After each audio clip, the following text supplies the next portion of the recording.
what might you ask as far as questions go to the elders? Well, first, I want to thank the elders for being accessible to us to be able to help us grow and reclaim our original purpose. Cool. And the first question is really one we were talking about, which is the discussion in the book about when we are in transition between lifetimes, and the idea that, as I understand it, that we begin to plan our next lifetime with the help of enlightened beings that are helping us, and that we will essentially go as far in that growth planning as we ask for, and that one of the things we need to learn to do at that time is ask for more guidance to get us back toward our original purpose. And I'm wondering how we can retain the knowledge between this lifetime and the transition time to ask that question.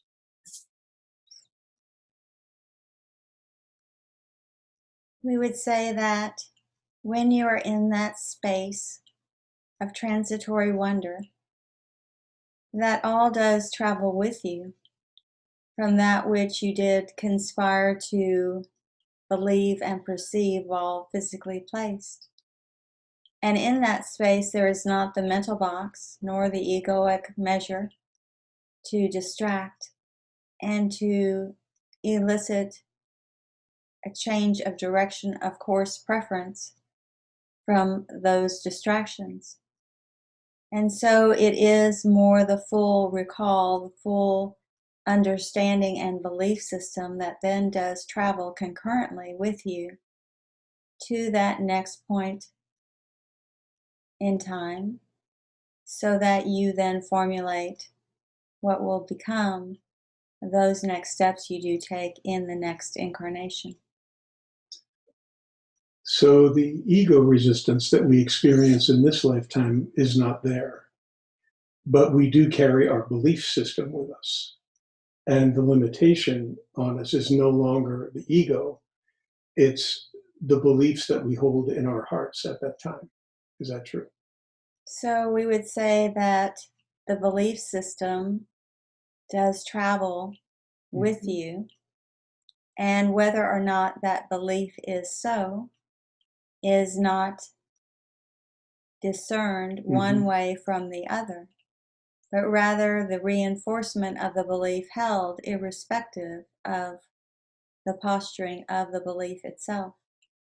And so know that there is not then the mental questioning and the egoic pondering as such, because ego and the mind do not travel Mhm. with you into that space.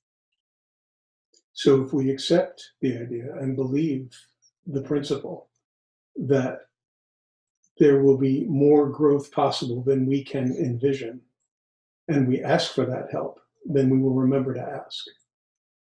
We would say that at that point, there is the recollection and recalling of Mhm. all that has been ascertained to believe. Excellent. Thank you. And so you will want to then focus upon that for a time so that it does become firmly affixed and anchored within the belief system that you now hold. And so as you further anchor and establish it within your being, it will then be that which does germinate and bubble up to be recognized. But we would say also that it is the posturing of asking always for more. For there is the limitation of moving too quickly and enlisting what comes before you without the full understanding of what may be before you and in play.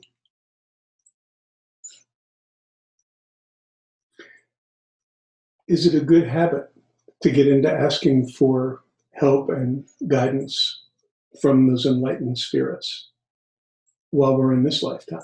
And how do we best do that? We would say to pause, contemplate, muse upon all that you believe to be so at this current point in time. And it is holding a space of looking at life from a disinterested standpoint. In other words, you do not want to be in the midst of the drama in a lower vibratory way when you do a reflective sort of rendering of what is within your life and what has been accomplished. But rather, we would say that you want to look in an unimpassioned way, but in a more reflective way, in a musing and wonderment as the child way, so that then when you look upon what has been accomplished, what has been done, what has been undertaken, then it is more clearly seen and can be then incorporated as you move forward. But know now this, that as you look upon all of these things, that you do so routinely and often.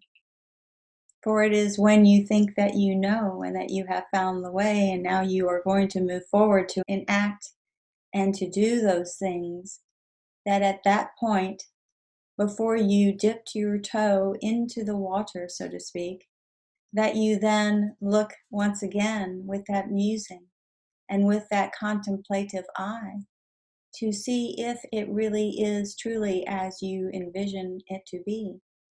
And we would say that it is from the centering of the heart space. It is from that place and posture that you then look upon these things and do not so do from the mental posturing. For it is when you get the confirmation from the mental knowingness that you may be going adjacent to and perhaps adrift to what is. So tune into the heart center. What about the other side of that coin? On the one hand, you can be very certain that there's a right way, there's a thing to do, and you want to charge forward, and you're saying to reflect before doing that. What about the other side where you see so many possibilities, you don't know which way to go, and you want to ask Spirit for guidance? Because many of us do not have the kind of connection to a source like you, or we don't believe we do. And so what do you suggest about getting guidance at those times of indecision? We would say that there is always guidance about you. It is that you stop to linger, to look, and to ask, and to still the mind to allow entrance into this world of form so that you might hear what is being given.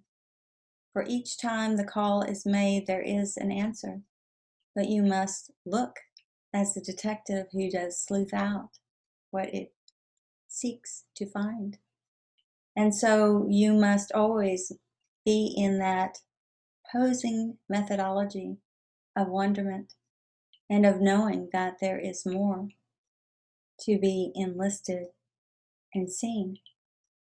And when you recognize this, then you will often grow to know and to feel your way through each occurrence. And you will know deeply held when something feels as it is to be so and not.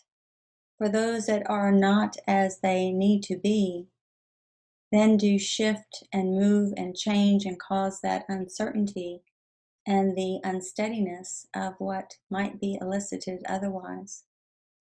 But we would say that there is always guidance about you.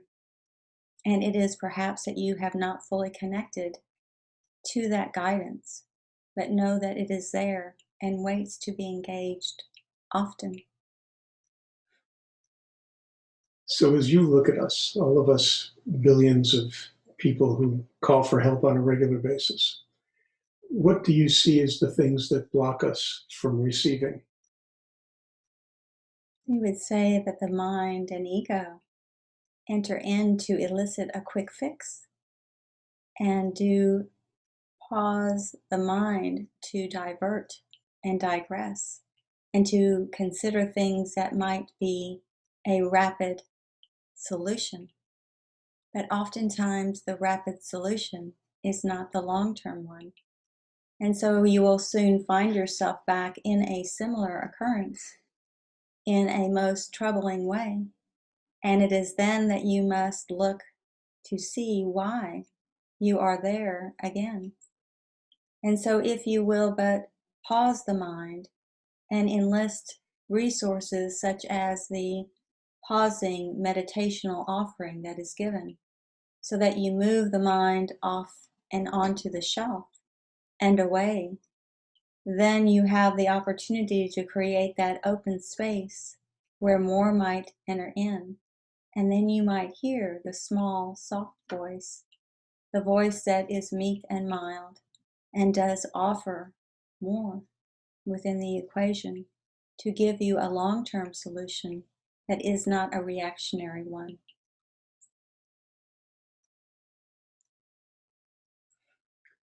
How do we help other people who may be resisting, maybe not even know to ask the question, to understand the things that you're talking about, the things that you're teaching? We would say the best way is to be that example, to be the one that they want to emulate and to move to become. For isn't that the way that all life might flow? In that when you move within and do the work individually, then others see the energy that you evoke and project, and they then want to be like that. And so move in that regard, not trying to perhaps influence, but to be the betterment within oneself, so that your energy is buoyed up, and then all who come around you are buoyed up as well. And then they then move in that energetic flow and can be in that space. And when they separate from that energy, there is a longing to return. Thank you. I'm curious about, you know, there are many pathways, many, I don't even want to label them as anything other than pathways of belief that people feel will get them closer to spirit. There's a man that refers to the right path for you as the path with heart, the path that feels that it has heart for you. What if you were, not sure how to ask this really, if someone were choosing a pathway to get them from this incarnation to finally realizing their original purpose, what would you say that pathway would include? What kinds of learning, what kinds of practices would you suggest to people? We would say that when you move into the portal and pathway of choice, there is that discernment that must go on to recognize what feels the best and will move you accordingly. And so there are different methodologies that are in play and might be incorporated when the mind becomes stilled and more is allowed entrance into this world of form. And so when you recognize that more is always available, you then take that deep breath. You then take the overarching and moving, transitioning objective to seek and become more. And there are various methodologies which we have given, and there are steps that can be taken. And we would say that in time, it will be as it will be, for many will move in a way that will begin to shift and change. And the dynamics then will be as such that each will be able to incorporate more into their being. But often there is, as we have heard, an immersion where there is so much information that it is hard to digest, hard to get what has been given when it has been given in a format that has filled as a cup to overflowing. And so we would say that oftentimes to listen and then re-listen and listen again to what has been given, because many answers are there. And it is only a matter of allowing yourself time to address and incorporate them. Ego seeks rapidity and the rapidness of movement and flow. And oftentimes it is not that, but something else that will get you into that space. And it is that pausing and slowing and seeking and setting the intention for each thing to move as it might in the formulation and flow that is acceptable within your being and world.